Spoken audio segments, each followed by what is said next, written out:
Muy buenos días, chicos. Hoy día vamos a tocar el tema de sepsis. ¿Desde qué es una sepsis? ¿Cuándo consideramos sepsis? ¿Y cuál es la etiología de esta sepsis? Es un tema bastante amplio y lo vamos a tratar de hacer en una clase. Y tan importante para la vida del médico es sepsis, es un término, una definición de un síndrome, pues que llega a llevarte a la muerte, ¿no? Cuando cruza shock séptico. Así que lo vamos a entender, ¿no? Hoy día. Pero para eso necesitamos objetivos que nos tenemos que proponer en la clase, cuáles van a ser reconocer la importancia del hemocultivo. ¿Por qué será un hemocultivo importante en una sepsis? Reconocer los procedimientos de la toma de muestra para realizar el hemocultivo. ¿Cuáles son los procedimientos, ¿no? ¿Cuáles vamos a realizar? La antisepsia, sepsia y otros procedimientos que nosotros debemos hacer, ¿no? E interpretar los informes de laboratorio y casos clínicos. Eso siempre tenemos que realizar, ¿no? Gracias al conocimiento teórico que ustedes han adquirido en la clase y tenemos que ver el conocimiento práctico de lo que vamos a adquirir hoy día, ¿no?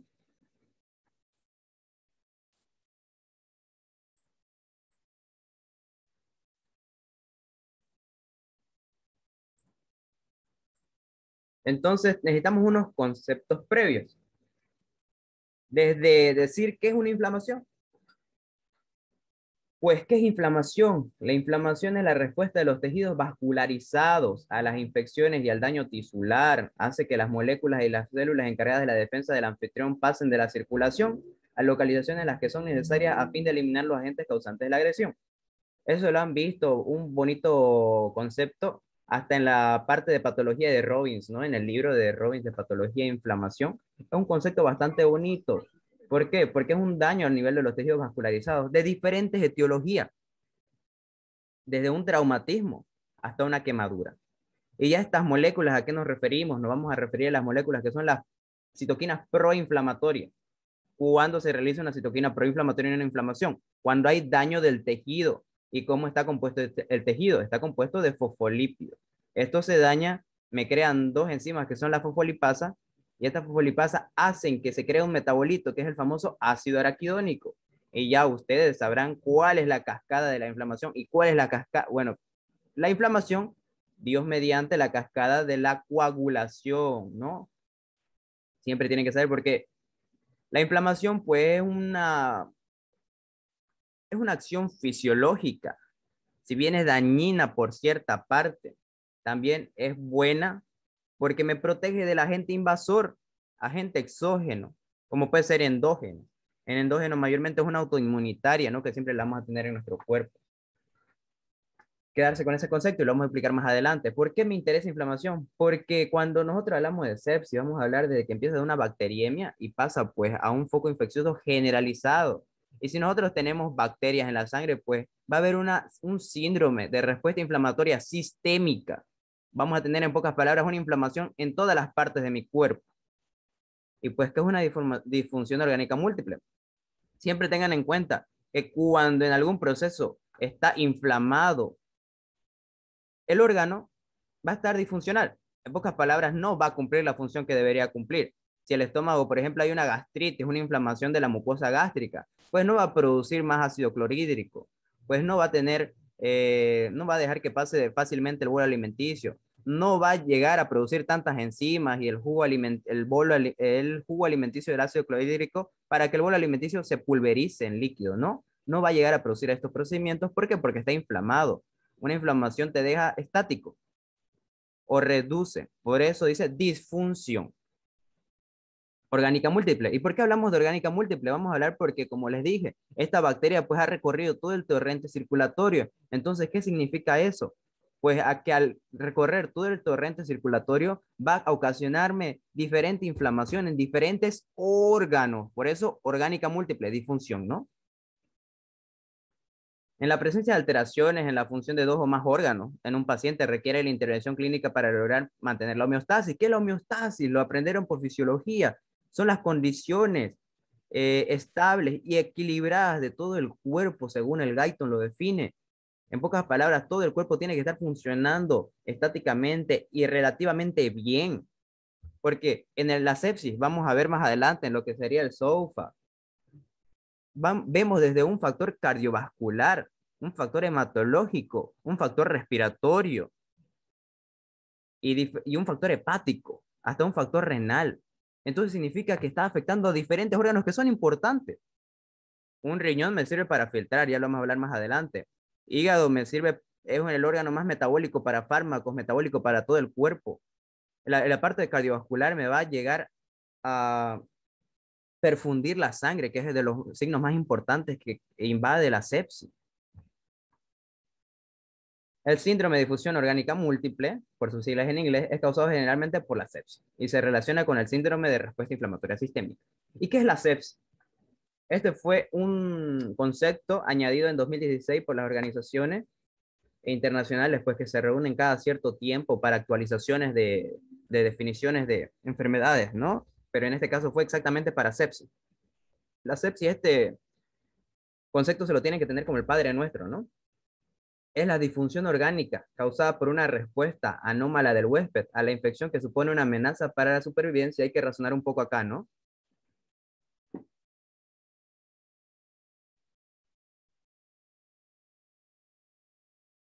¿Por qué? Porque dice una disfunción orgánica. Ya hemos hablado por qué es una disfunción orgánica.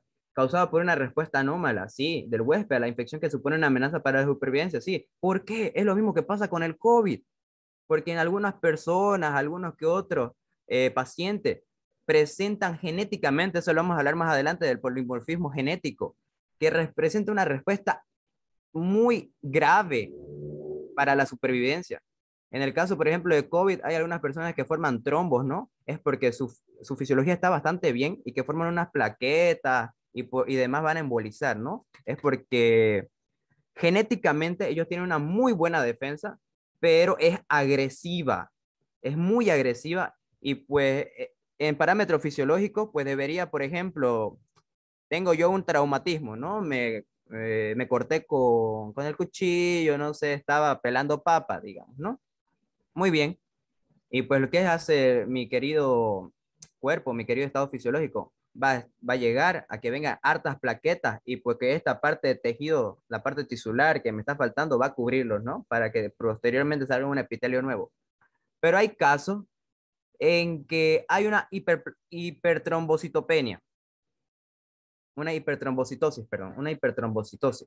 ¿Qué pasa eso? Va a haber un exceso de, bueno, no de secreción, un exceso de acúmulos plaquetarios, ¿no? ¿Y qué va a pasar? Puede ser que se dañe a nivel del vaso y me va a formar un trombocito. Un trombo refiere a un acúmulo de plaquetas, un acúmulo de triglicéridos, un acúmulo de colesterol que se va a ir formando, ¿no? Y pues ya eso es algo malo, eso es agresivo, ¿no? Y por eso dice, es una anomalía del huésped, porque es algo de nuestros estados, ¿no? A la infección que supone una amenaza para la supervivencia es un ataque agresivo. Y bueno, sepsis no solo involucra la activación de sustancias pro y antiinflamatorias, sino también cambios en vías no inmunológicas, cardiovascular, autonómica, neuronal, hormonal, energética, metabólica y coagulación. Claro, porque también nuestro cuerpo no es, por decirlo así, opa, disculpen la palabra, no es bastante vivo nuestro cuerpo, porque sí activa las sustancias proinflamatorias, la citoquina, los neutrófilos, los basófilos, los sinófilos si es necesario ante un alergeno, ¿no? Pero cuando él ve que ya llegó a un buen nivel, pues activa las antiinflamatorias, una proteína C reactiva y demás factores, ¿no? Eso para que ya se suavice, para que no sea tan fuerte la reacción, ¿no? Pero en otros casos no es esto equilibradamente bien, sino que activa las proinflamatorias, son mucho más que una antiinflamatoria. Y no solo compromete la parte cardiovascular, va a comprometer la parte autonómica, sistema nervioso central, puede provocar neuronal, autonómica, hormonal, de las hormonas energéticas, metabólica y coagulación, ¿no? En coagulación mayormente lo que me debe mi mal hábito de sepsis. El término de sepsis pues es de origen griego, ¿no? En esta manera, cuyo significado era descompensación o putrefacción de la materia orgánica animal o vegetal. Homero en el siglo 8 a.C. ocupó este término en la Ilíada, en el siglo 4 a.C. Hipócrates lo introdujo en la medicina. En el año 1834 el término de sepsis se incorporó al diccionario francés significando putrefacción. En el año 1858 se incorporó el diccionario en inglés. E hipotéticamente, no exactamente es una putrefacción como la pensaríamos todos, ¿no? No es, sino que altera tanto los productos metabólicos, la parte respiratoria, la parte cardiovascular, la parte hepática, que nuestro cuerpo se va a ir desintegrando, va a haber una alta disfunción que va a llegar a provocar muchos más trastornos. Obviamente que esos trastornos nos va a llevar a la muerte, que es lo que nosotros lo definían en ese entonces como putrefacción del cuerpo, ¿no? Porque hablamos de energético. ¿Qué pasaba en lo energético? Pasaba en lo energético que cuando nosotros no tenemos ATP, tenemos más ADP. Según la bioquímica, ¿cómo es la muerte? ¿Cómo la define la muerte según la bioquímica? Que hay más ADP que más ATP, ¿no? Lo ATP es lo normal, pero en una bioquímica, en el término bioquímico, que la muerte es que es más ADP que ATP. ¿Y qué va a pasar eso? No me abastece la energía en todo mi cuerpo y va a producir más ácido láctico, ¿no? Que es una vía de anaerobiosis, ¿no? Entonces, esa anaerobiosis pues activa radicales libres y pues llega a provocarme varios efectos que son antiproducentes a lo fisiológico. En 1992, un panel de consenso conformado por el Colegio Estadounidense de Neumólogos y de la Sociedad de Medicina Intensiva de los Estados Unidos intentó unificar los criterios sobre la terminología empleada para designar la sepsis, ¿no? Y la definió como una respuesta inflamatoria sistémica a la infección. Ya lo vamos a detallar más adelante. Desde el año 2017, según los mismos expertos, el término de sepsis se define como la disfunción orgánica causada por una respuesta anómala del huésped a la infección que supone una amenaza para la supervivencia desde el año 2017. Me retracto, creo que dije 2016. Criterios ya no utilizados, tengan en cuenta ya no utilizados, ¿no? SIRS, que es el síndrome de respuesta inflamatoria sistémica, ¿no? Al revés está, porque está en inglés su acrónimo o su abreviatura. Se considera que un paciente tiene SIRS cuando presenta al menos dos de los siguientes hallazgos, ¿no? Puede estar hipotérmico como hipertérmico, ¿no? Con fiebre, porque puede ser una temperatura mayor a 38 grados como una temperatura menor a 36 grados. Una frecuencia mayor a lo que viene a ser 90 latidos por minuto, ¿no? Que vendría a ser una taquicardia. Porque lo normal, ¿cuánto sería? Lo normal es 72 latidos por minuto, eso es lo normal. La hiperventilación tiene una frecuencia respiratoria mayor a 20 respiraciones por minuto. Lo normal, bueno, difieren los libros, ¿no? Algunos dicen 16 a 20, otros dicen de 12 a 18 respiraciones por minuto, ¿no? Pero lo que estamos seguros es que es mayor a 20, ¿no? Y una presión de dióxido de carbono, pues de 32 milímetros de mercurio, mucho mayor, ¿no? Lo normal debería llegar a ser 25 a 35, ¿no? Pero esto es mucho mayor, ¿no? O sea, está menos de 35, pero va a ser mucho mayor, puede ser 37, puede ser 36, y esto nos va a dar sentido a una hipoxia. Un recuento leucocitario de 12.000 células ml o mayores de 12.000 células por ml o menor a 4.000 células por ml, ¿no? O más del 10% inmaduras en sangre periférica. Los criterios del CIR son muy poco específicos para los pacientes con infección.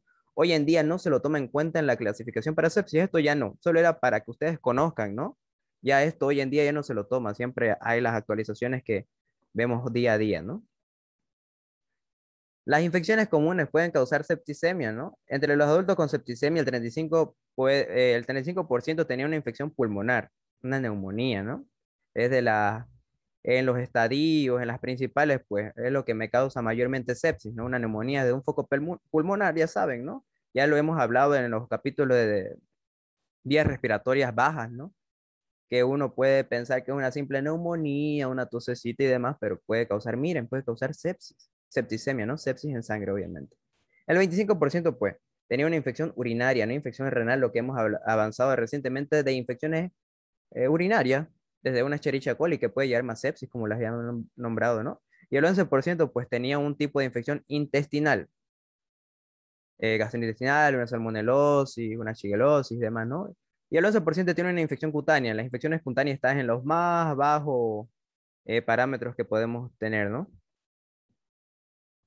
Y los escalofríos, por ejemplo, escalofríos, podemos tener fiebre o sensación de mucho frío, ¿no? ¿Por qué? Porque fiebre, porque tenemos una alta temperatura, ¿no? Y los escalofríos, yo siempre le dije que es un factor secundario a la fiebre, porque al tener mucha contracción, de los músculos, pues vamos a sudar, en pocas palabras, vamos a transpirar y eso hace que disminuya nuestra fiebre. O en el caso que hay una hipotermia, en la hipotermia mucho frío, ¿no? Eso ya lo van a aprender bastante bien en fisiopatología, que hay otros mecanismos, ¿no? Que para aumentar la temperatura. Dolor o molestias extremos, ¿no? Vamos a tener una hipoperfusión tisular tan marcada, puede que tengamos una hipovolemia, puede haber trastornos hidroelectrolíticos, ¿no? Por ejemplo, siempre está asociado las molestias extremas a una hipopotasemia, a una hiponatremia, son desequilibrios hidroelectrolíticos. Piel pegajosa o sudorosa, ¿no? Son cada uno es secundario a otro, ¿no? Piel sudorosa o pegajosa, pues hay una infección neuronal, ¿no? Neurogénica, confusión o desorientación. Ha atacado a mi parte neurológica y pues ya está deficiente, ¿no? Estoy mareado, hasta puedo llegar a un síncope. Una dificultad para respirar, esto lo asociamos a la parte respiratoria, ¿no? Lo habíamos hablado, de la frecuencia inspiratoria, eh, y el aumento de presión de dióxido de carbono, pues eso me provoca una hipoxia, ¿no? Y no la puedo compensar porque tengo una dificultad respiratoria. Y la alta frecuencia cardíaca. Siempre vamos a tener una frecuencia cardíaca, una taquicardia. ¿Por qué?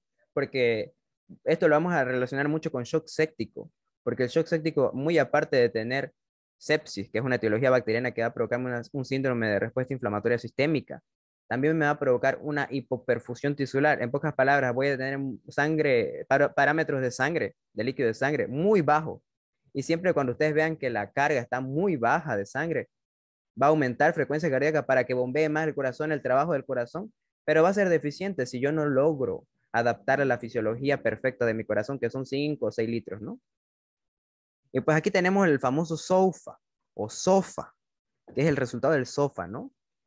Tenemos diferentes parámetros, el respiratorio, el de coagulación o hematológico, el del hígado, hepático, liver, el circulatorio, el del sistema nervioso central y el renal, ¿no? Son diferentes, son uno, 2, 3, 4, 5, 6 parámetros que nosotros debemos identificarlos, ¿no?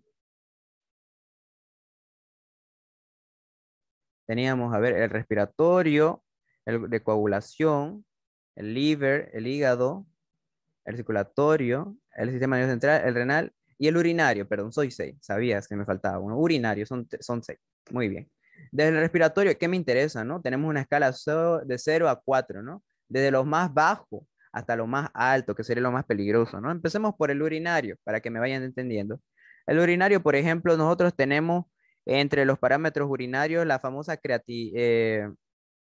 a nivel, perdón, renal, vamos a tener la famosa creatinina. La creatinina siempre tiene que estar de 0,4 a 1,4. ¿Por qué? Porque la creatinina van a aprender al año en farmacología, que es un criterio bastante importante, porque lo tenemos que filtrar. Si hay una acumulación de creatinina en mi ambiente, pues nosotros vamos ya a pensar en qué. Vamos a pensar que no hay una buena filtración glomerular. Entonces significa que ahí ya me dañó una disfunción multiorgánica, ¿se acuerdan? Ya no está filtrando bien mi riñón. Entonces ya llegó a mi riñón, ya esa sepsis está bastante avanzada. Por ejemplo, aquí dice 1,2, ya algo leve, ¿no? Pero va subiendo, 1,9, 3,4, 4,9, 5,0, 5,0. Y mayormente, chicos, a estos pacientes con sepsis y shock séptico, la mayoría de los tratamientos y antibióticos que se le dan es por vía endovenosa. ¿Por qué por vía endovenosa? Porque los pacientes están muy débiles, muy aparte de que están muy débiles, por esto, por la creatinina. Porque varios medicamentos pues tienen una semivida bastante corta o algunos bastante larga. Pero eso siempre se define gracias a la creatinina. Por eso siempre tienen que acordar si lo van a ver en fármaco, un parámetro bastante importante que la creatinina. Porque si yo no estoy filtrando bien, yo al final mi fármaco no lo voy a filtrar bien. Entonces va a haber una toxicidad interna en mi cuerpo. Ya puede ser una hepatotoxicidad, una nefrotoxicidad, pero va a haber una toxicidad general. Por eso mayormente se lo administran vía endovenosa. Después tenemos al sistema nervioso central. Esto va a depender mucho de la escala de Glasgow, ¿no? Lo más mínimo tiene que ser 13, ¿no? Lo más mínimo tendría que ser, por ejemplo, en el Q-SOFA. Nosotros lo definimos como escala de Glasgow menor a 13 puntos, ¿no? Cuando ya está algo mal. Aquí, por ejemplo, es 15, es algo leve, ¿no? Cero, digamos, no tiene, digamos, está bien, digamos, sus parámetros, ¿no? Pero si vemos una alteración a nivel del sistema nervioso central, ya va a ir bajando, miren, 13, 14, 10, 12, 6, 9, 6. Uf, ese paciente no está para nada consciente, no tiene buenas respuestas motoras, para nada. A nivel circulatorio, a nivel circulatorio, vamos a ver lo que vendría a ser la presión arterial, que es la presión arterial media, ¿no? En este caso, la presión arterial media de 70 milímetros de mercurio, ¿no? Pero ahora aquí, ¿qué es lo que me interesa, no? Aquí a nivel de la parte circulatoria, mayormente esto lo vamos a jugar en shock séptico, porque hay una hipoperfusión. Cuando nosotros vamos a definir qué es una un shock séptico, lo vamos a ver más adelante igual. Cuando nosotros o el médico es incapaz de subir la volemia del paciente. Todo paciente con shock no es el único, chicos. Shock séptico, shock hipovolémico, vamos a tener el shock cardiogénico, shock obstructivo, pero mayormente el shock séptico es de una etiología bacteriana, bueno, etiología de microorganismos, ¿no? Mayormente es bacteriana, si nunca van a escuchar de shock viral, de un sepsis viral, nunca, casi es muy extraño, ¿no? Eh, Sinceramente, yo nunca he escuchado de una sepsis viral, mayormente sepsis por etiología bacteriana, ¿no? Aquí, por ejemplo, tenemos una mayor a 70 milímetros de mercurio, lo normal. Después tenemos menos 70 milímetros de mercurio. Aquí, por ejemplo, baja dosis de dopamina o de una dobutamina. Después se le aplica noradrenalina, adrenalina y dopamina, noradrenalina, adrenalina y dopamina. Esto ustedes no me están entendiendo en pocas palabras ahorita. Pero ¿estos qué son? Dopamina, dobutamina, adrenalina, noradrenalina. Noradrenalina y adrenalina ustedes lo conocen. ¿Qué hacen la noradrenalina y adrenalina? Activan el sistema simpático, en pocas palabras, ¿no? Entonces, ¿qué va a pasar? Hay muchas funciones, pues, las que me va a provocar esto, ¿no? Pero lo que usted que me interesa, que usted aprenda acá y por fisiología, usted ya debe saberlo, que activa mi sistema nervioso simpático. ¿Y qué hace este sistema nervioso simpático a nivel de los receptores beta 1 adrenérgicos del corazón? Pues aumenta la frecuencia cardíaca. Entonces ¿y para qué aumenta esa frecuencia cardíaca? Porque mi presión está baja y si mi presión está baja significa que no hay buena hipovolemia. Eso significa. Y por eso yo administro. A esto lo van a encontrar con nombre de fármacos vasopresores. O en otras palabras, fármacos vasoconstrictores, ¿no? Vasopresores mejor. Ese nombrecito me gusta más. Y todo esto son tanto la dopamina, la dobutamina, la noradrenalina. Esto obviamente que son más débiles, ¿no? O sea, no débiles, pero sino un efecto no tan potente como la noradrenalina y adrenalina. Y cuando aquí hacemos un sinergismo de los fármacos, miren, para llegar a estas altas dosis, ni siquiera baja, alta dosis de noradrenalina, adrenalina y dopamina, yo tengo que saber que mi paciente pues está bastante séptico, ¿no? Con un shock séptico que no, para nada sube la hipovolemia. Eso por eso yo lo clasifico, 0, 1, 2, 3, 4, ¿no? Muy bien. En el hígado, pues la bilirrubina, ¿no? La bilirrubina siempre es de 1, ¿no? 1 lo normal, 1 miligramo de cilitro. Pero ya ven que 0, bueno, hasta 1,2 se lo aceptan, ¿no? Después va a ir subiendo, 1,2, 1, 1,9, 2,0, 5,9. También la bilirrubina se la excreta. ¿Cómo se la excreta? En forma de urobilinógeno, ¿no? O en forma de urobilinógeno y estercobilina, tanto por las heces fecales como lo que viene a ser eh, la parte urinaria, ¿no? Pero como hay una acumulación, pues ya va a producir mi famoso síndrome ictérico, ¿no? También lo podemos ver. La coagulación, las plaquetas, ¿no? Hay una plaquetopenia. Bien, mayor a 150, 100, 149, 50, 99, 20, 49 y 20, ¿no? En un shock séptico, por ejemplo, si yo tuviera un traumatismo, ya no me va a cubrir nada de ese shock. Está tan débil mi paciente que ya lo que viene a ser la parte traumática no me protege nada. Y en respiratorio, bueno, esto es lo que es más preocupante, ¿no? Por eso siempre lo entubamos a pacientes sépticos, ¿no? Pero siempre hay que tratar de buscar la volemia. Como yo le dije, hay un aumento de presión de dióxido de carbono. Al aumento de presión de dióxido de carbono, ¿a mí qué me interesa? Me interesa pues que haya una buena hematosis, ¿no? Si yo tengo harto presión de dióxido de carbono, pues yo me estoy intoxicando con lo que vendría a ser dióxido de carbono, es malo, ustedes saben por anatomía y por histología es muy, muy malo. Va a haber desequilibrios hidroelectrolíticos, pueden haber acidosis, alcalosis, pueden haber esos procesos, pero muy aparte la hipoxia, la hipoxemia. Y esa hipoxemia también me va a llevar a una mayor estimulación de lo que vendría a ser el sistema respiratorio. Y pues el sistema respiratorio está decaído. Entonces, al hacer esfuerzo, cuando usted no tiene fuerza, es como usted. Imagínese que usted va al gimnasio. Usted quiere hacer pesas de 50 kilogramos, pero usted ya fue ayer e hizo de 45 kilogramos. Pero ayer lo hizo tan bastante bien porque era la primera vez, pero quedó con la macurca. Entonces, mañana quiere realizar, porque usted sabe que puede llegar a más, sí, lo puede llegar, pero tiene que adaptarse de poco a poco, ¿no? Pero usted hace un esfuerzo grande, usted hace un esfuerzo grande y pues no puede llegar, ya está débil. Su sistema todavía no lo administra bien. Por eso nosotros compensamos, y es lo mismo que pasa en el cuerpo. Nosotros tratamos de compensar todo esto, pero el paciente tiene tantos criterios deficientes que no puede. Y ese sería el SOFA. Es una herramienta de identificación precoz, ¿no? Que es una evaluación relacionado a la sepsis secuencial de la falla orgánica. Eso significa SOFA. Cuando ustedes le pregunten qué es el SOFA es un examen de secuencial de disfunción orgánica. Exactamente eso. Solo que está en inglés, obviamente, ¿no? Pero ¿cuál es la diferencia o por qué me interesa este SOFA del QC SOFA, ¿no? Ahorita vamos a hablar del QC SOFA y lo podemos hablar ahorita, ¿no? En el QC SOFA, por ejemplo, nosotros tenemos solo 3 parámetros que vemos. Lo que viene a ser la escala de Glasgow, menor a 13. Lo que viene a ser la tensión arterial sistólica, menor a 100 milímetros de mercurio. Y lo que viene a ser la frecuencia respiratoria mayor a 22 respiraciones por minuto. En el caso, por ejemplo, de un SOFA, es la infección más valoración en 2 puntos en la escala del SOFA. Todo esto, mayor de 2 puntos más una infección, usted ya considera sepsis. Pero, en lo que viene a ser QC SOFA, es más rápido, ¿no? Presta atención a 3 indicadores. Atención, alteración del estado mental menor a 13 puntos. Frecuencia respiratoria mayor a 22 respiraciones por minuto. Presión arterial disminuida, que sería menor a 100 milímetros de mercurio. Aquí, ¿por qué la frecuencia respiratoria está aumentada? Porque trata de compensar a esa hipoxia, porque tenemos una respiración baja y porque tenemos alta presión de dióxido de carbono alta, entonces trata de compensar, pero el paciente es incapaz, es muy incapaz. Son criterios fáciles y rápidamente mensurables a pie de cama. Esto es importante que sepan, emergencia. Esta palabra grábensela en su mente. Y esa es la principal diferencia de un SOFA y un QC SOFA. Ustedes se darán cuenta, ¿no? Por ejemplo, en lo que viene a ser el QC SOFA.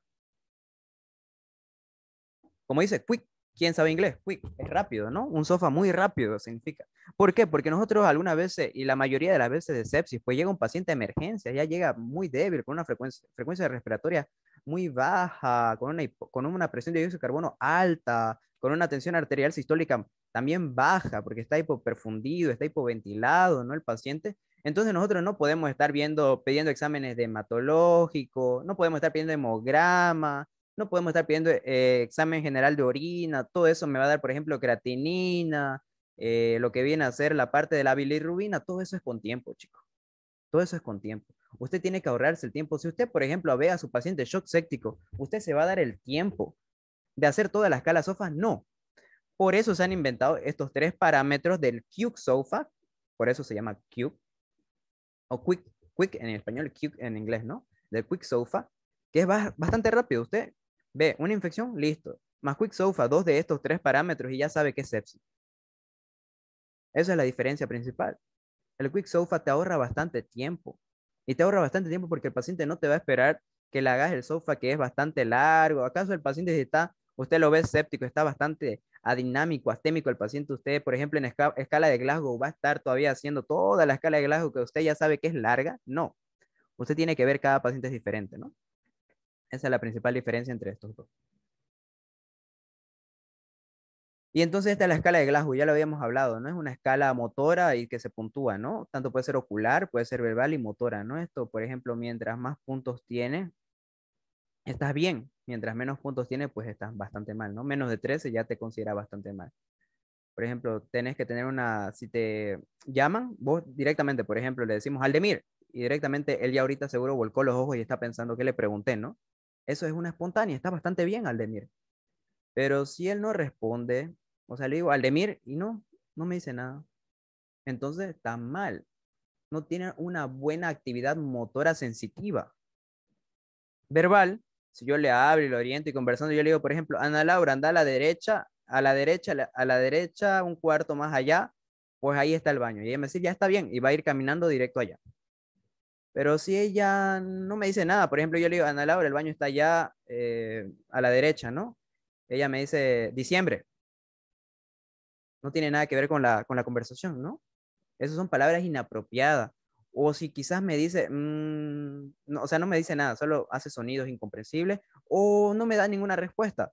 pues también hay una falla verbal, una falla motora sensitiva verbal, ¿no? Que no comprende lo que yo le digo, no está captando. Entonces hay una déficit motor sensitivo consciente. Y al final es la parte motora, ¿no?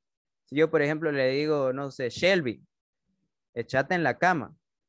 Supongamos que yo estoy en mi consultorio y pues yo quiero inspeccionar, ¿no? Todo lo que vendría a ser inspección. Le digo, échese en la cama y vamos a inspeccionar. Pues no, ella no me hace caso, ¿no? No hay ninguna respuesta.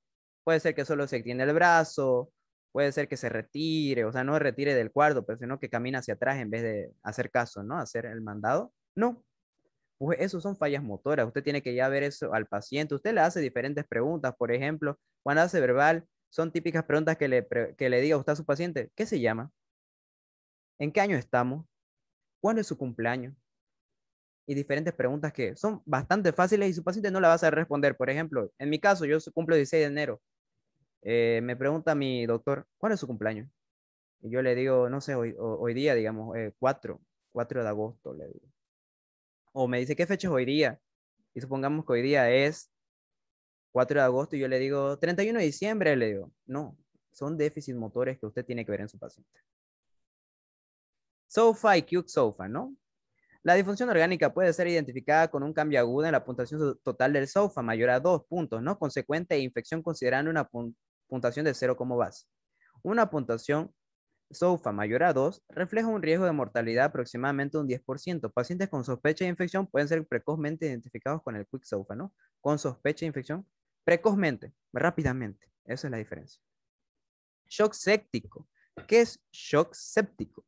Un shock séptico se define como una subcategoría de la sepsis en la que alteración circulatoria y del metabolismo celular son lo suficientemente profundas como aumentar la mortalidad. Alteraciones circulatorias, ¿qué habíamos hablado? De una hipovolemia, una hipoperfusión. Mi nivel de sangre arterial venosa pues está bastante bajo. El metabolismo celular, metabolismo energético. No tengo energía. ¿Por qué, chico? Todo asocian lo bioquímica, fisiología, patología, todo. Siempre que habíamos hablado en todas las clases, siempre se los he nombrado. Tengo hipovolemia, tengo una volemia bastante baja. ¿Qué trae la volemia? No vamos a darnos mucho tiempo, pero trae energía, trae nutrientes para diferentes tejidos. El tejido, pues, no, ya que tengo una hipovolemia, no se abastece de nutrientes. Entonces significa que no hay ATP, no hay bastante energía. Entonces mi célula se va a enojar y va a decir, no, yo no necesito ATP porque voy a entonces producir ácido láctico, que es mi vía anaeróbica para producción de energía, ¿no? En el caso cuando no tengamos ATP. Pero este ácido láctico podría ser por poco tiempo, ¿no? Claro, se puede producir, no es malo, ¿no? Pero si se sigue produciendo y produciendo, pues va a provocar una lacticidemia, va a provocar aparte de una acidez respiratoria, muy aparte me va a provocar eh, radicales libres, pues que me va a dañar a los órganos y va a activar lo que vendría a ser la inflamación. Porque me daña mi epitelio. Siempre cuando ustedes escuchen daño al epitelio, siempre es inflamación. Siempre. Son dos parámetros que nos referimos en shock séptico. La parte de la energía que va a estar asociado a la parte circulatoria, siempre hipovolémico, ¿no? Y ahora esto es un cuadro que yo añadí, que son diferentes definiciones, ¿no? Esto era lo usado antiguamente, esto ya no es lo que se actualiza actualmente, ¿no? ¿Qué es una infección? La infección es una presencia de microorganismos en lugares normales estériles. Claro, cuando hablamos de áreas estériles, ¿no? Si en áreas estériles pues hay microorganismos patógenos, eso ya no es un área estéril, eso no es una infección. ¿Qué es bacteriemia? Bacteriemia van a venir a ser bacterias en la sangre que se van a dar en presencia gracias a los hemocultivos. Puede ser transitoria o asociada a sepsis e insuficiencia orgánica, ¿no? El CIR que era un síndrome de respuesta inflamatoria sistémica que ya no se usa como habíamos hablado, ¿no? Antes se lo desconsideraba cuando se hallaban uno de estos dos, pero ya no se lo usa. ¿Por qué? Porque ya no es tan definitorio, o sea, ya no es tan claro este CIRS. Y ya, pues, la sepsis, en pocas palabras, es un síndrome de respuesta inflamatoria sistémica asociado a infección. Pero ya saben que hemos hablado de una definición más bonita, ¿no? Que era una respuesta anómala grave al huésped. Sepsis grave, por ejemplo, esto tampoco ya no está en uso. Antes se asociaba la sepsis con una sepsis, pero asociada a una hipoperfusión tisular. Y el choque séptico era cuando se asociaba la hipotensión más administración apropiada de volumen. Ya lo vamos a entender más adelante, ¿no? Y el choque séptico refractario es un choque séptico que no responde a administración de vasopresores después de una hora de tratamiento Y el síndrome de disfunción multiorgánica, pues el cambio de alteración orgánica de forma que la homeostasis no puede ser mantenida en parámetros terapéuticos, ¿no? Muy bien. Ahora en la actualidad, pues solo nos quedamos con ciertas definiciones. Bueno, esos eran los parámetros de sepsis grave, ¿no? Ahora nos quedamos con esto, en la actualidad. Desde ese conversatorio de 2017, pues nos quedamos con lo que viene a ser sepsis y shock séptico. 2016, 2017, 2016, ¿vieron? Sepsis, disfunción de órganos potencialmente mortales causada por una respuesta desregulada o anómala del huésped a una infección. ¿Cómo se definía la sepsis? Incremento en 2 o más puntos en la escala SOFA, así se definía, o en la que teníamos muy rápida, ¿no? Que era la Q-SOFA igual, ¿no? 2 o más, ¿no?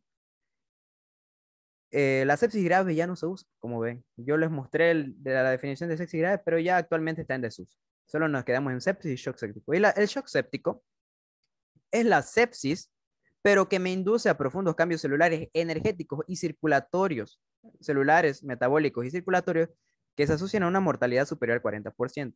Se necesita drogas vasoactivas para mantener una presión arterial media, mayor a 65 milímetros de mercurio, o presencia de hiperlactacidemia, ¿no? ¿Por qué era hiperlactacidemia? Porque había cambios metabólicos energéticos. Y aumentar volúmenes que sería mayor a 2 miliosmoles, ¿no? Y pues tenía esta otra tablita que era bastante bonita, que es un sistema para estratificar los pacientes con sepsis, ¿no? Que es bonito, es una mnemotecnia que se le llama PIRO. PIRO porque es predisposición, o en inglés que es predisposition.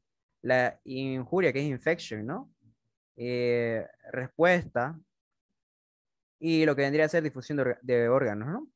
Estos son diferentes parámetros. No nos vamos a quedar mucho tiempo, ya que no es una... Esto lo aprenden mayormente en medicina interna, lo aprenden, porque tratan de estratificar qué tan grave está el paciente con sepsis. Y también aquí, lo que les coloqué esta lámina, pues porque hay parámetros predisponentes para la sepsis.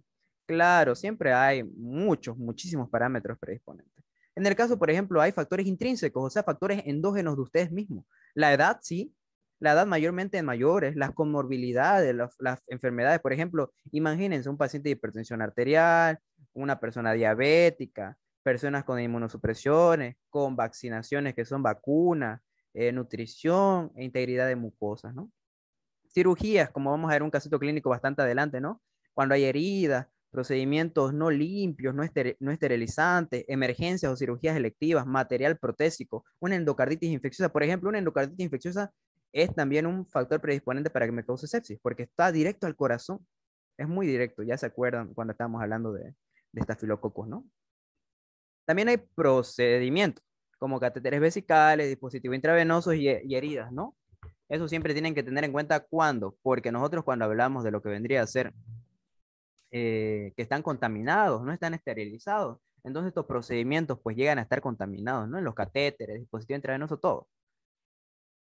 Las comorbilidades, como habíamos hablado acá, ¿no? Diabetes mellitus, neoplasias, dolencias crónicas inmunosupresoras, HIV, que es el virus de la inmunodeficiencia humana, insuficiencia renal u hepática, que me provoca la toxicidad, ¿no? El polimorfismo genético, los factores de comunidad, viajes, contactos y exposición específica, ¿no? Y los factores hospitalarios, duración de internación, local del hospital, enfermería, resistencia antimicrobiana local, ¿no? Muy bien. Y ahora los mecanismos bacterianos, porque ¿cómo llega la sepsis? La sepsis ya le hemos dicho cuál es la definición, pero ahora, ¿cómo nace? ¿Cómo nace esta sepsis? Esta sepsis pues nace porque eh, mis queridas bacterias producen superantígenos, producen enzimas, producen exotoxinas y producen endotoxinas. Ya lo hemos hablado en diferentes temas, ¿no? En el caso, por ejemplo, de las gran negativas pueden producir endotoxinas, lipopolisacáridos, las gran positivas, los ácidos lipoteitoicos, todas las bacterias presentan peptidoglicano. Entre las exotoxinas, por ejemplo, teníamos al Staphylococcus aureus que me producía la alfa-hemolicina, el Streptococcus la streptolicina, la Escherichia coli pues teníamos la hemolicina, las aeromonas CPP, las aerolicinas, los Staphylococcus aureus enterotoxinas de la A a la F, una cual me provocaba el síndrome de shock tóxico, ¿no?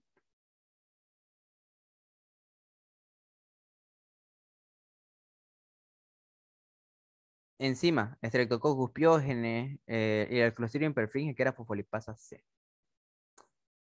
Ahora algo interesante, porque no añadí muchas diapositivas por el tiempo, ¿no? Todas estas me van a producir, mayormente, por ejemplo, en shock séptico, en el libro como ser el POR, como ser el Lazo, como ser el Barahona, siempre asocian el shock séptico a lo que vendrían a ser mayormente a bacterias de bacilos gram negativos, mayormente, siempre. Pero como vemos, se pueden ser tan gram negativos como gram positivos hasta hongos, ¿no? Que pueden provocar sepsis.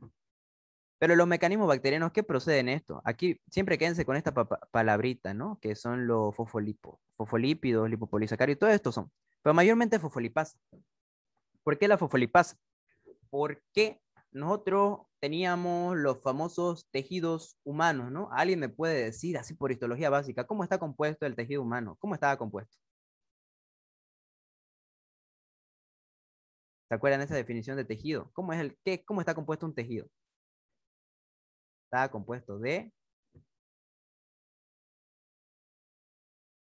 lo que vendría a ser una doble bicapa lipídica, que era compuesta de fosfolípidos, tanto anfipáticos, ¿no? Hidrófobos y no hidrófobos, ¿no? Pues presenta la fosfolipasa, y esa fosfolipasa hace que se destruya el fosfolípido y me crea un metabolito, que era el ácido araquidónico. Este ácido araquidónico provoca la cascada de inflamación, la cascada de coagulación, la cascada de complementos y todo demás, ¿no? Pues yo uso para eso mi glucocorticoide o mi corticoesteroide. ¿Por qué? Porque estos son inhibidores de la inflamación. ¿Ustedes por qué creen que a un paciente, pues, con COVID se le administraba esteroides? Mayormente era la dexametasona, la betametasona, todo eso son corticosteroides. En el caso de la sepsis, por ejemplo, por lo menos en el programa de Brasil, se le administra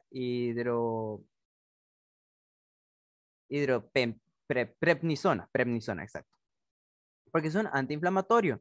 Y al ser antiinflamatorios, pues no va a haber formar coágulos, porque mayormente siempre eso está contraindicado en personas que presentan una alta formación de protrombina, ¿no? Porque la protrombina es una molécula inactiva que se va a activar en trombina para provocarme la coagulación, ¿no? Por eso usamos corticosteroides, porque los corticosteroides inhiben la cascada de coagulación del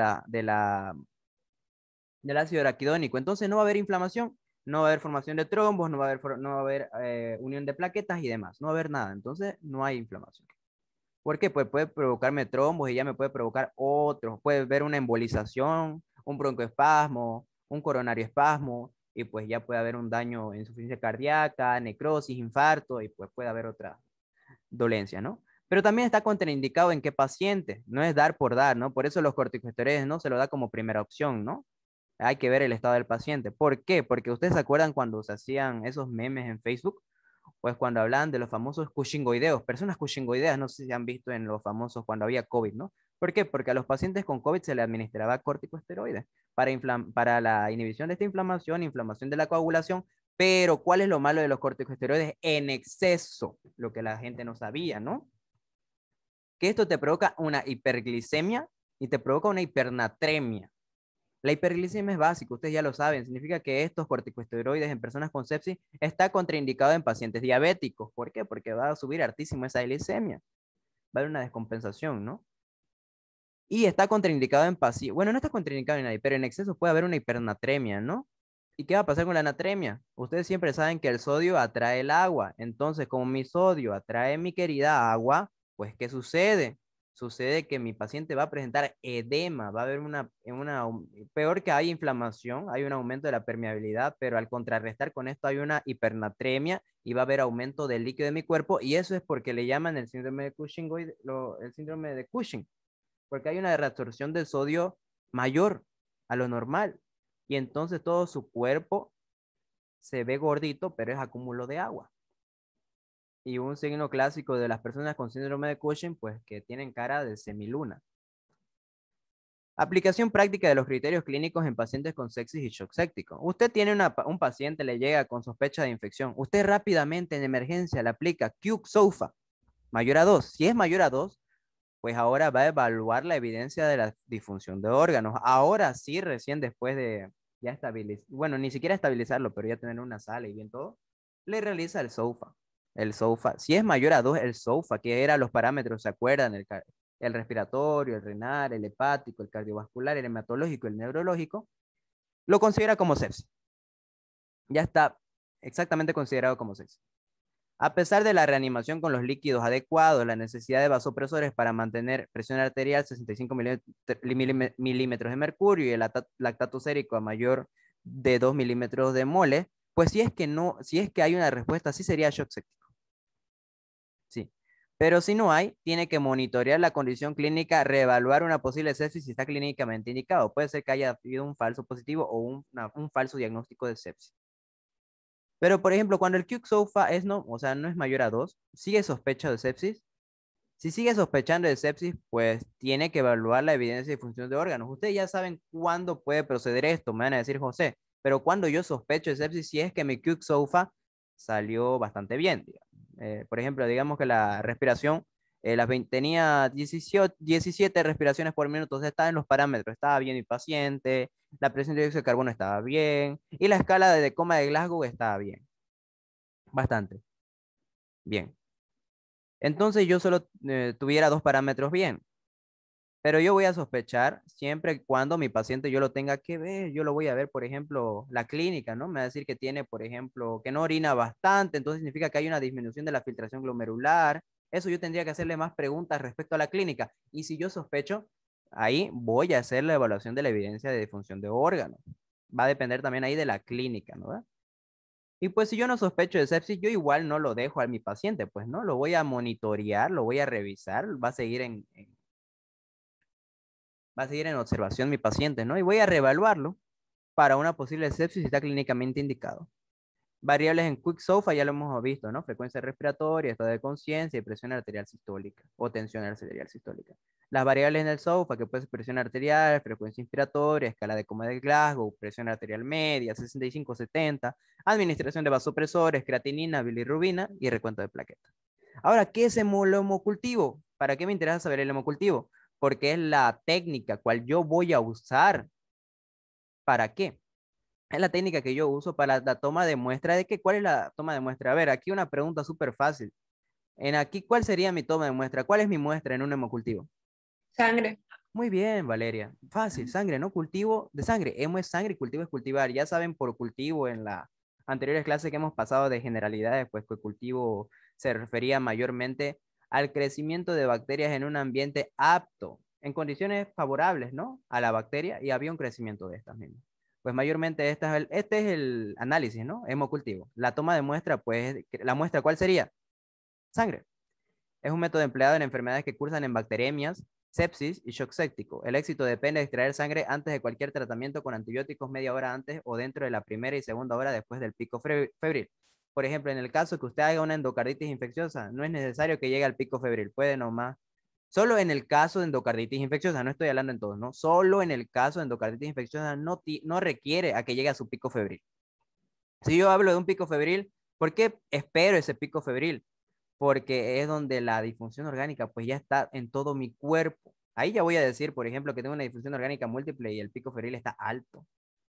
Y siempre antes de antibióticos, ¿no? Mayormente se lo receta aminoglucósidos beta-lactámicos, no, bueno, mayormente cefalosporina de tercera y cuarta generación, ¿no? Mayormente siempre es una antibioticoterapia empírica de amplio espectro.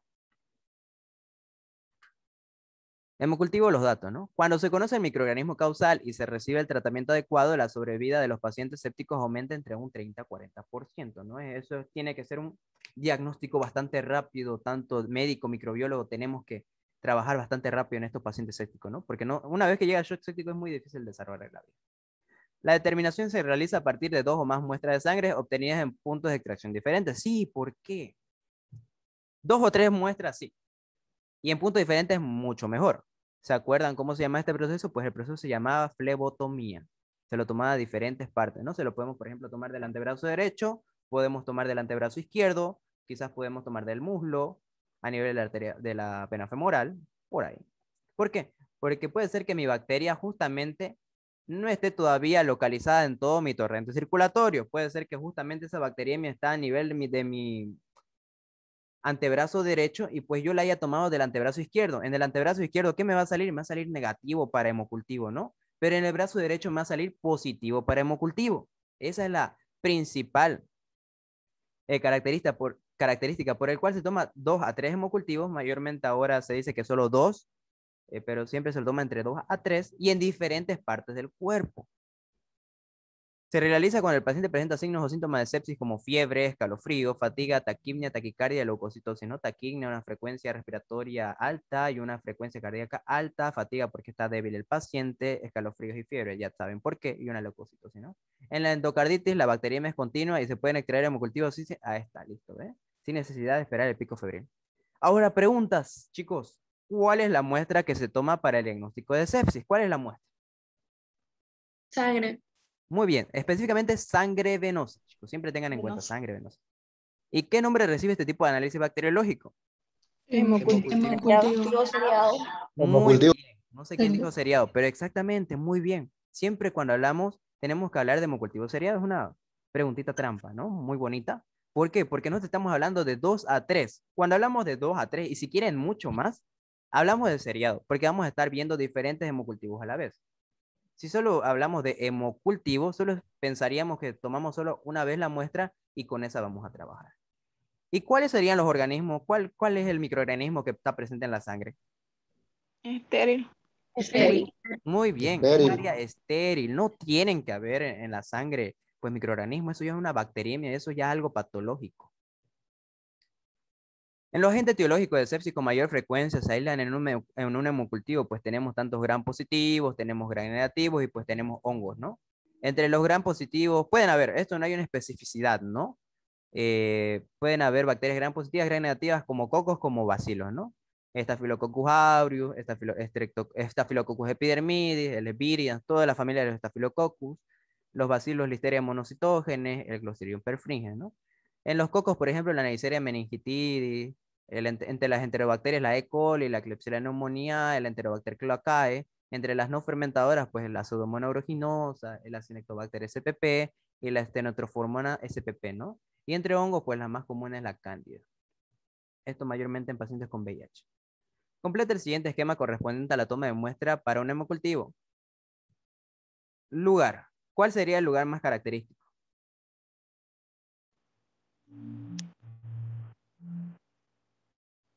La vena. Muy bien, ahí está, ¿no? Eso era, ya está la respuesta, ¿no? La vena visible, ¿no? Una vena visible. Mayormente son las de los antebrazos, ¿no? O hasta las venas pedias.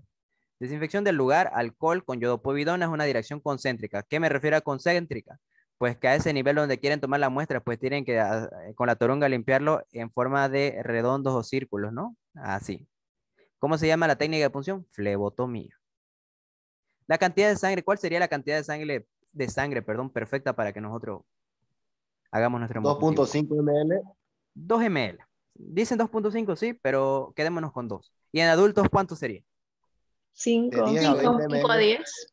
De 5 a 10, de 5 a 10 ml es suficiente para mi cantidad de sangre de mi hemocultivo. ¿Y cuántos frascos de hemocultivo yo necesitaría? Si digo seriado, ¿cuántos creen que es?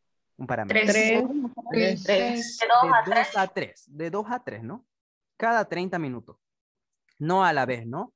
No voy a hacer la flebotomía ese mismo rato en el antebrazo derecho, en el antebrazo izquierdo y en mi parte del pie, ¿no? No, siempre hay que esperar 30 minutos. Otros libros dicen que 20, pero quedémonos con 30 minutos. La incubación, ¿dónde debe ser el lugar de incubación para este crecimiento de bacterias? Estufa. En la estufa. La temperatura, ¿alguien sabe cuánto debería estar esta estufa? Del 35. 35, 37 37 grados. Muy bien, 35 a 35. 37, muy bien. ¿Y el tiempo? 35. 17 a 10 días. 5 y 7 días. Muy bien. Ahora, ustedes aquí ven por qué se reacciona rápido y por qué se le da una antibioticoterapia empírica de 17. amplio espectro. ¿Por qué? Porque es largo. Ustedes, si es que esperan sus 7 a 10 días para darle un antibiótico específicamente para la bacteria que ha cultivado en su hemocultivo, va a esperar, se va a morir su paciente. Eso nunca debe hacerlo usted. Tiene que actuar rápido. El doctor actúa rápido. Tiene una mentalidad bastante fuerte. Es un raciocinio bastante alto que actúa bastante rápido. Observación de frascos. ¿Cuándo yo voy a observar los frascos? ¿O con qué frecuencia? Todos los días. Todos los días. Muy bien. Y la interpretación en el positivo, por ejemplo, va a ser turbio y en el negativo va a ser límpido. Cuando yo vea presencia de bacterias, pues va a ser turbio, ¿no? Se acordarán, hasta en el líquido cefalorraquídeo era turbio. Y ahora aquí era una torta, como le dicen, que los puse, ¿no? Mayormente son gram positivos y gram negativos. Y después a un cierto parámetro similar, hay tanto hongos anaerobios y flora mixta que me pueden provocar sepsis. Pero como ven, mayormente son los gram positivos y los gram negativos, pocos bacilos que me pueden provocar sepsis. El flujograma. ¿Cómo se realiza? Pues habíamos dicho que se realiza la toma de muestra de sangre mediante la flebotomía. Va a depender mucho si es niño, adulto, ¿no? 5 a 10 ml o 2 ml para niños. Se lo incuba durante 7 a 10 días a 35-37 grados en la estufa, ¿no? La identificación de género y especie de bacteria y antibiograma puede durar hasta 7 días, como hasta 10 días, ¿no? Realizar los subcultivos a las 24 horas, quinto y séptimo día de incubación, ¿no? Sin desarrollo, por ejemplo, aquí no fuera un shock séptico, quién sabe, puede ser un shock cardiogénico, un shock hipovolémico, diferente, ¿no? Sin desarrollo bacteriano. Siempre realizamos en diferentes agares, por eso es también la cantidad de sangre, ¿no? Y en diferentes días, porque puede ser cocos, mayormente, por ejemplo, si es que yo sospechara un Staphylococcus aureus, tendría que cultivar esa parte en agar de sangre y me va a haber un crecimiento, ¿no? Si yo pensara en un bacilo gram negativo como una Escherichia coli, pues yo voy a eh, cultivarlo en una Garma conqui, ¿no? Aquí todavía me lo especifica bastante porque pueden ser fermentadores de lactosa o no son fermentadores de lactosa, ¿no? Y ya después al microscopio pues voy a ver la tinción de Gram, ¿no? Específicamente la forma, la morfología y si son Gram positivos, Gram negativos. Y pues el antibiograma, ¿no? Ahí ya voy a tener el tratamiento específico para el cual voy a curar a mi paciente, ¿no? Pero eso yo tengo que darle antes una antibioticoterapia empírica. Falsos negativos y falsos positivos, siempre, chicos, siempre hay que tener cuidado con esto, ¿no? Los falsos negativos pueden ser secundarios a las siguientes situaciones. Un tratamiento antibiótico previo. Dicho antibiótico puede ser insuficiente para contener la infección del paciente, pero sí evitar el crecimiento de la bacteria en el medio del cultivo. Por dicha razón, si es posible, deben tomarse los hemocultivos antes de iniciar el tratamiento antibiótico. Siempre evitar el tratamiento antibiótico, porque eso puede ser que si bien no me va a curar, porque no sabemos con cuál bacteria estoy tratando en mi sepsis, va a aliviarme ciertos síntomas, ¿no? No va a curarme. Y por ese tratamiento o esa automedicación del paciente, cuando se haga el hemocultivo puede ser que me inhiba el crecimiento de las bacterias. Situación en la que el microorganismo precisa medio de cultivo específico, en el caso de la brucela, la tuberculosis, como la decía el Nielsen, ¿no?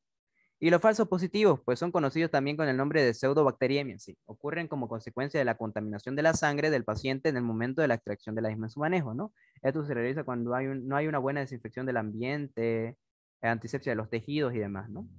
Generalmente esta sangre se contamina con bacterias que forman parte de la flora saprófita de la superficie cutánea, como ser los Staphylococcus coagulasa negativos y las Corynebacterium, ¿no? Si se acordarán, en flora normal teníamos a los Corynebacterium SPP y a lo que vendría a ser el Staphylococcus epidermidis mayormente.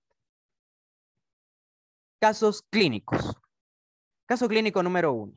El caso clínico número 1, pues es un paciente de 63 años. Ha permanecido hospitalizado durante 21 días para el tratamiento de una leucemia de reciente diagnóstico. 3 días después de su ingreso en el hospital, el paciente presenta una infección urinaria por Escherichia coli. Se realizó el tratamiento por 14 días con antibióticos de amplio espectro. En el día 21 de hospitalización, el paciente presentó fiebre, escalofríos y hipotensión. A pesar del tratamiento agresivo con antibióticos, el paciente falleció. Se solicitó hemocultivo y la tinción de Gram se observó bacilos gram negativos y en el cultivo crece una bacteria pigmentosa verde. Ok, vamos, necesitamos su participación, ¿no? ¿Cuáles son los factores epidemiológicos que a mí me interesa saber acá? ¿Cuál? ¿Qué piensan? La edad, la inmunodepresión, la Ok, infección que tenía. alguien dijo 63 años, muy bien. ¿Qué otro? 23 años con Hospitalización de leucemia 21 y días. hospitalizado 21 Que días. fue hospitalizado 21 días. Muy de lo bien, más ya la importante. hospitalización de 21 días. ¿Algo más? Leucemia. Infección urinaria. Muy bien, la Leucemia. leucemia. Adquirió una infección urinaria secundariamente o una coinfección por Escherichia coli. Muy bien, esa sería la epidemiología. Ahora, ¿qué dato más o menos le llama a usted clínico? Fiebre. Fiebre, escalofrío, Fiebre, escalofrío escalofríos, e Hipotensión. hipotensión. hipotensión. Ok, muy bien. Otro dato epidemiológico que sería bastante, bueno, ya no sería dato epidemiológico, mayormente en un análisis bacteriológico, ¿no? Que ya fue llevado al laboratorio. ¿Qué le llama la atención también? Bacilo gram negativo y Bacilo pseudomonas aeruginosa. negativo con bacteria con pigmentación verdosa. Muy bien. La Escherichia coli también es un bacilo gram negativo. La Escherichia coli es un bacilo gram negativo, ¿cierto? ¿Alguien se acuerda? Sí, es un bacilo gram negativo. Muy bien, sí, es un bacilo gram negativo. Muy bien. Ok. Vamos a ir tratando un poco al paciente. Ok, el paciente de 63 años, una persona mayor, ya saben que hemos visto en sepsis cuáles eran las predisposiciones, ¿no? Que puede ser una persona idoso, como lo llamarán allá, que es personas mayores, ¿no? Leucemia es un cáncer de sangre, en pocas palabras, ¿no? Hospitalizado durante 21 días. En esos 21 días, pues, tuvo una coinfección urinaria de Escherichia coli.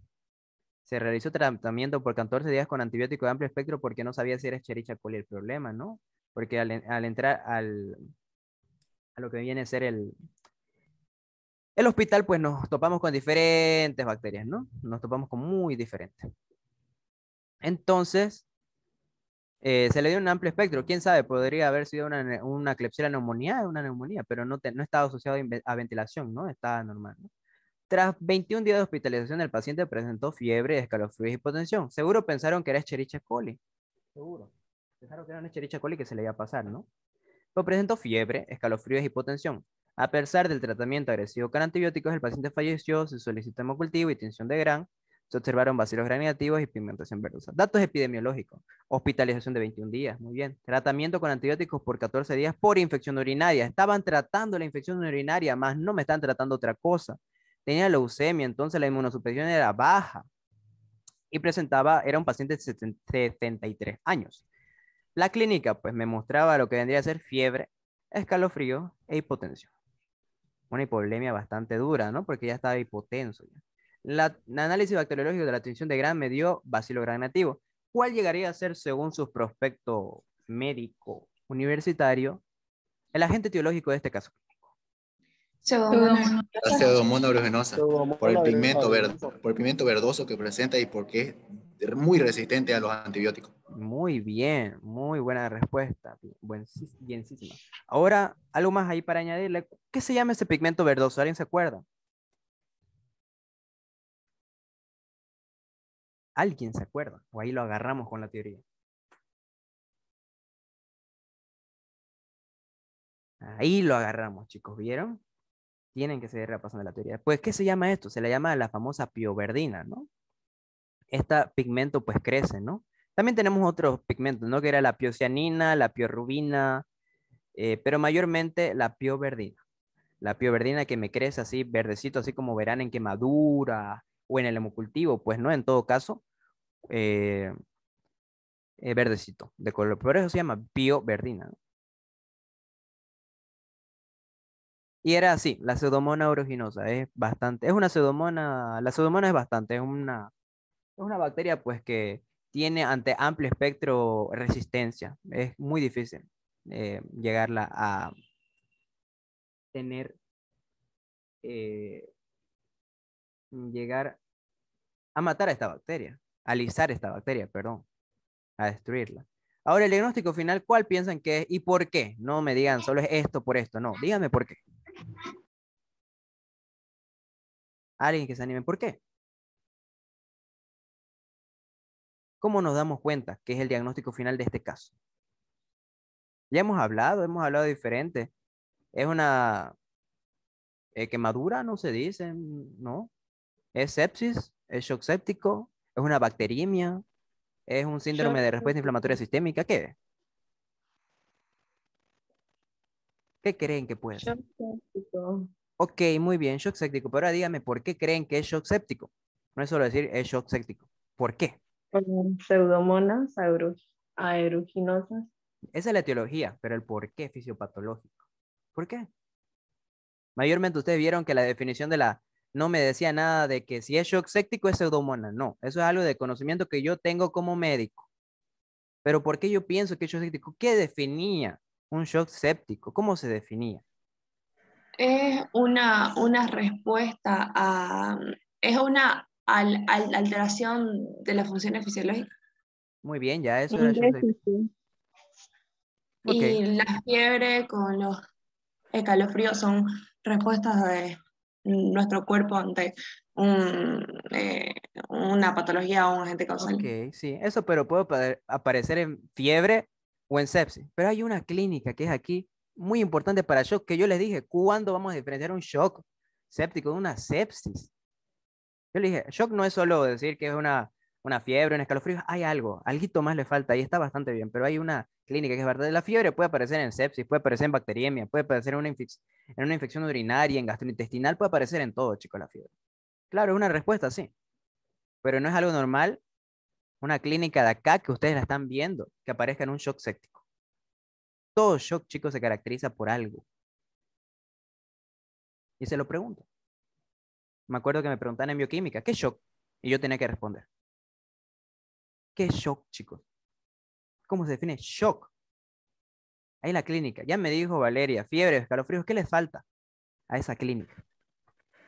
Hipotensión. Hipotensión. Bien, exacto, chicos. Hipotensión, ¿qué les dije de shock? Yo les dije que siempre relacionenlo con esta definición que me lo enseñó la doctora Hidalgo. ¿Qué es shock? El shock es la hipoperfusión tisular, nada más. Básicamente eso, hipoperfusión tisular, pues donde hay una déficit de oxígeno y un aumento de dióxido de carbono. Listo, ahí se murió el cuento, ¿no? Y yo si tengo hipoperfusión tisular, ¿a qué me refiero eso? A que tengo poca sangre en mi cuerpo. ¿Y yo cómo defino presión? No sé si se han preguntado, no solo decir presión, presión, presión, no. Presión es la fuerza de la sangre que choca contra las paredes vasculares o de los vasos sanguíneos. Eso es presión. Por eso llamamos presión sanguínea, porque es la fuerza que realiza la sangre en chocar con las paredes vasculares. Siempre cuando hablemos de shock, no solo en shock séptico, chicos. Shock séptico es una hipoperfusión tisular con una etiología infecciosa. Shock hipovolémico, pues con una etiología de un déficit de líquido corporal total. Shock obstructivo por un émbolo a nivel de arteria. Shock cardiogénico por un infarto de miocardio, por una necrosis. Pero todo ¿a qué me llega? Shock séptico, infección. Hay una inflamación, aumento de permeabilidad, escape de líquido, hipotensión. Shock hipovolémico. ¿A qué me refiero con shock hipovolémico? Que no hay una buena retención de agua, entonces voy a tener una hipotensión, una disminución de flujo sanguíneo. Un shock obstructivo, un émbolo, entonces no va a perfundir bien los tejidos. ¿Qué va a pasar? Una hipotensión. En el caso de, les dije, obstructivo y cardiogénico. ¿Qué es en el cardiogénico? Pues hay un infarto. ¿Qué pasa cuando una pared de corazón se infarta? Ok, va a haber una necrosis. Después de la necrosis va a formarse de nuevo el tejido, ok, pero ese tejido ya no funciona tan bien como con el que nacimos. Ya no funciona. Entonces hay una disminución del miocardio y ya no va a haber pulsar la contractibilidad. Entonces, ¿qué va a pasar? Ya no hay esa fuerza que bota la sangre como presión. Hay una disminución de flujo sanguíneo y va a haber una hipotensión. Siempre, shock es una hipoperfusión tisular. Siempre que vean, chicos, hipoperfusión tisular, o sea, no van a decirles eso, ¿no? Le va a decir una hipotensión. Tienen que pensar en shock. En este caso, un shock séptico, gracias a una pseudomonas aeruginosa. Siempre. Ok. ¿Qué factores hicieron que este paciente tuviera mayor riesgo de contraer una infección por esta bacteria? ¿Cuáles son los factores? Estar internado mucho tiempo. Muy bien. Otro factor que fuera también. La El leucemia. paciente está inmunodeprimido. Muy bien. Hospitalización prolongada, inmunodepresión o inmunosupresión y leucemia. La leucemia mayormente siempre es ataque de sangre, o sea, es un cáncer en sangre y pues no vamos, este paciente, por ejemplo, en su hemograma va a salir con plaquetas bajas, con glóbulos rojos bajos, y peor, miren, glóbulos rojos bajos. No va a haber una buena cambio respiratorio, ¿no? Va a haber mucho más dióxido de carbono, no va a haber tanto oxígeno, ¿no? Una disminución del flujo sanguíneo y demás. No va a haber una mayor hematopoiesis, pues hay un cáncer a nivel de la sangre, ¿no? ¿Qué factores de virulencia de este microorganismo lo convierten en un patógeno grave? ¿Alguien sabría? ¿Alguien? Las toxinas y las enzimas. Muy La bien. fibria. Exacto. Resistencia. Muy bien. ¿Que son resistentes a los antibióticos? Exacto. Son varios los factores. Sus factores de virulencia endógenos de la propia bacteria, o sea, propio, podrían ser las exotoxinas, la fosfolipasa C, las proteasas, las elastasas.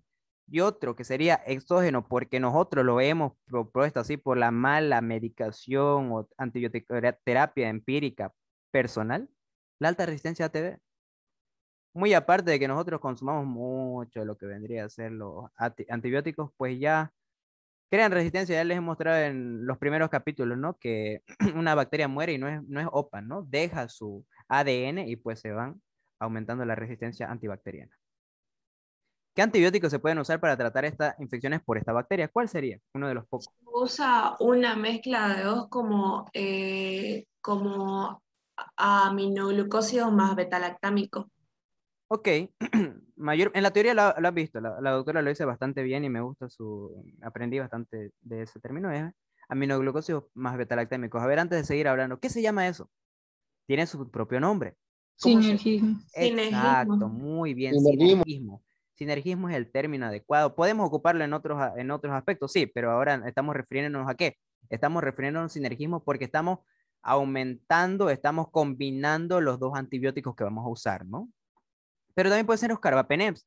Los carbapenems, acuérdense que eran los últimos antibióticos en usarlos porque tenían un amplio espectro, gran negativo, gran positivo, cuando una bacteria era resistente a altísimos antibióticos, ¿no? Teníamos a diferentes antibióticos. Los betalactámicos antiseudomónicos, ¿no? Teníamos a las ureidos y a las carboxipenicilinas, que eran dedicados a esas bacterias, y las cefalosporinas de cuarta y quinta generación, ¿no? Las de cuarta sobre todo. Las quinolonas, los aminoglucósidos, las polimixinas y los monobactans, ¿no? Caso clínico número 2. Alguien que quiera leerlo, súper rápido. Vamos, vamos, participemos.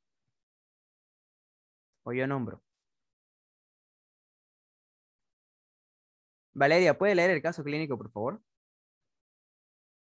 Claro, o sea, paciente politraumatizado ingresa a la sala de emergencia por accidente de tránsito con clínica de dificultad respiratoria. Se solicita radiografía, cuyo resultado es fractura de costilla y neumotórax. El paciente es trasladado a unidades intensivas por la dificultad respiratoria, es conectado a respirador mecánico. Al cabo de 72 horas, el paciente presenta secreciones bronquiales y fiebre. Al cabo de 48 horas continúa la paciente con hipertemia, sudoración profusa, taquicardia e hipotensión. Un recuento de leucocitos de 32.000 por milímetros cúbicos. Se solicita cultivo de esputo y hemocultivo seriado. La atención de Gram al segundo día reporta presencia de Bacillus Gram negativo. Muy bien, ok. Primeramente, ¿qué me interesa saber acá? ¿Cuál es la epidemiología o el interés, aparte de la clínica, que me interesa saber acá? ¿Cuál sería? Empecemos, ¿no? Yo les ayudo. Paciente politraumatizado, ok. Traumatizado. Muy bien, ¿cuál sería otro? Uy, Dificultad respiratoria. eso Respiratorio. sería más clínica. No nos vayamos a la clínica todavía. Eso es más clínico. ¿Cuál fue tu pregunta? Disculpa, José. En factores epidemiológicos, ¿qué me interesa saberlo acá? Aparte de la clínica, no dificultad respiratoria, fiebre, nada de eso. En otro. Muy aparte de ser paciente politraumatizado. Está en la sala de emergencia. Ok, está bien, es bien. Sala de emergencias. ¿Por qué tenemos que saber qué es sala de emergencias? Porque como el paciente está politraumatizado, ahí todos los pacientes vienen. Pacientes sépticos, pacientes que en pocas palabras están con un pie en la muerte, si se pudiera decir. Ahí los Ay, estabilizan. Ahí es donde los estabilizan. Accidente de tránsito con clínica, se solicita radiografía, ok, tuvo una fractura de costilla y pues tuvo un neumotórax, ¿no? Neumotórax significa aire a nivel del espacio pleural, ¿no?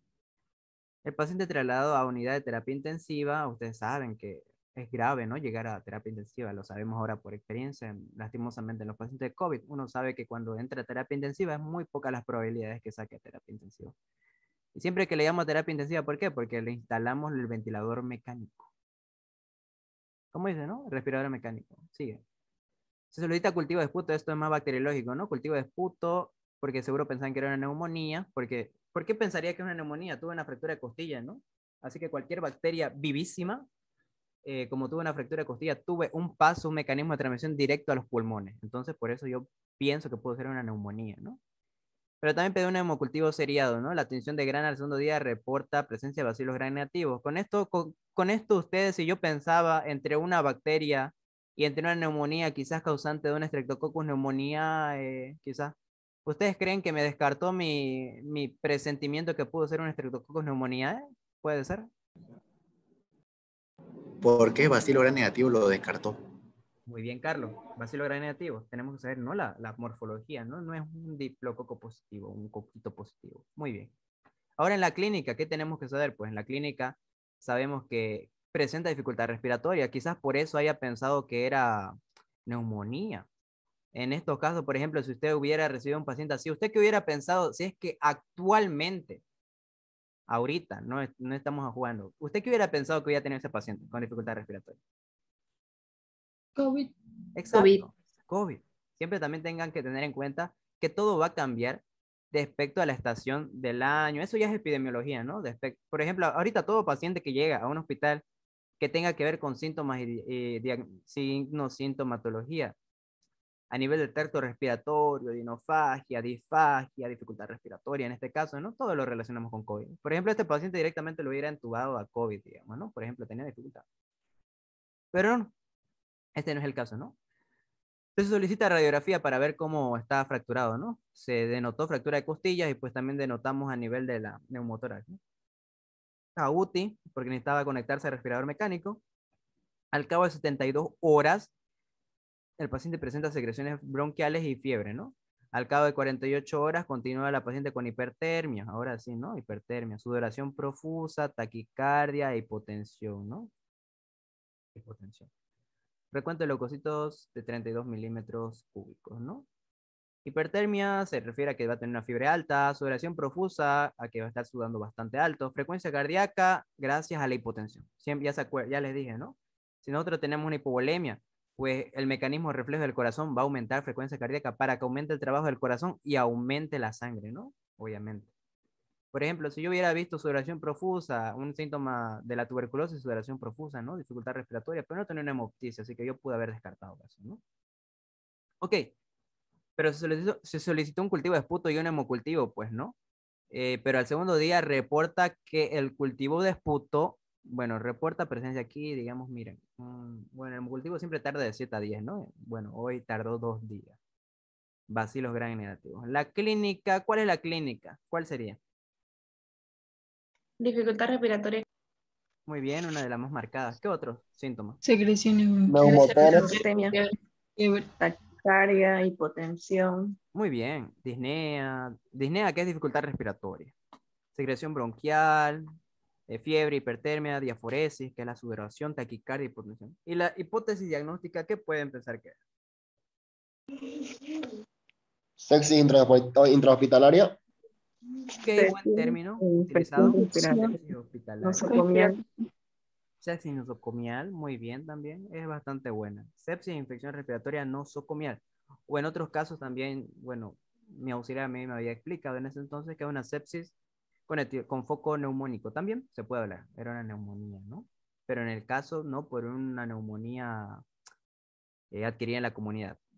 Mayormente habíamos hablado de una Klebsiella neumonía, ¿no? La Klebsiella neumonía que es mucho más común en los nosocomiales, pero no olvidarnos de la pseudomonas aeruginosa.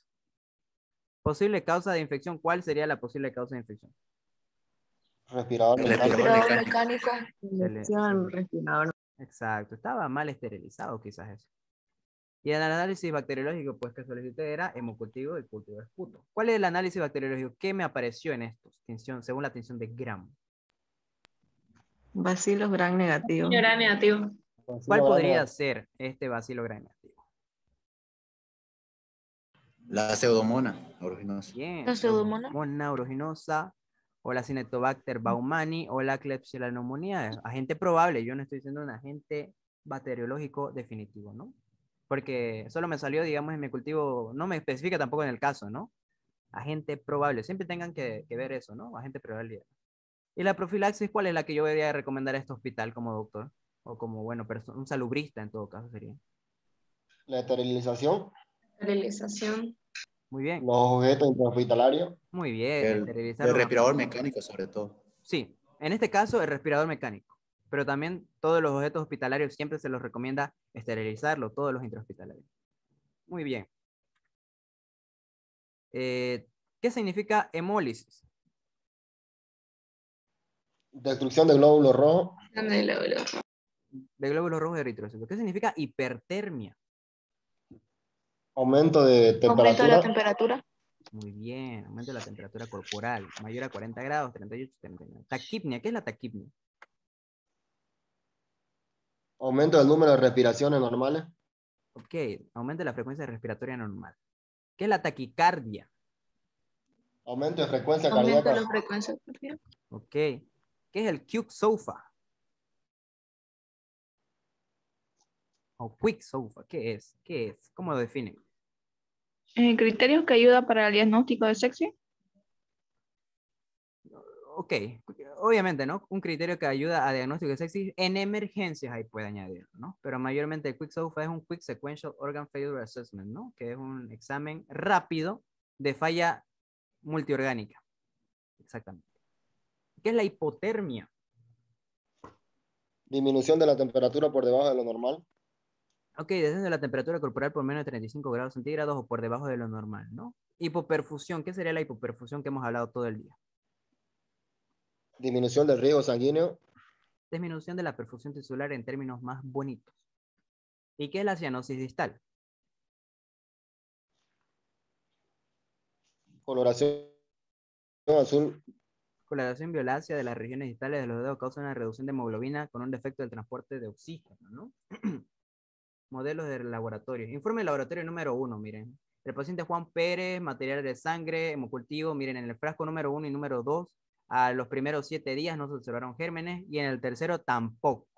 ¿Cómo interpretarían este hemocultivo? Hemocultivo negativo. Cultivo negativo. Muy bien. ¿Podría ser un falso negativo? Va a depender mucho de la clínica que esté presentando el paciente. Pero en este caso, hemocultivo negativo. El informe número 2. Miren, frasco número 1, se tomó la primera muestra, se la hemocultivó, se la cultivó y pues no había, ¿no? En el frasco 2 sí presentó y en el 3 sí presentó. Y este hemocultivo, ¿cómo yo lo tomaría como diagnóstico?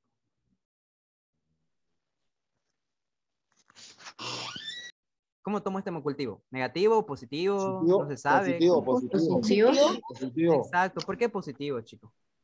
Si en el primero me salió negativo. Porque en los dos siguientes se observaron. Porque Se se observa estaba vacío. aislando la enterobacter.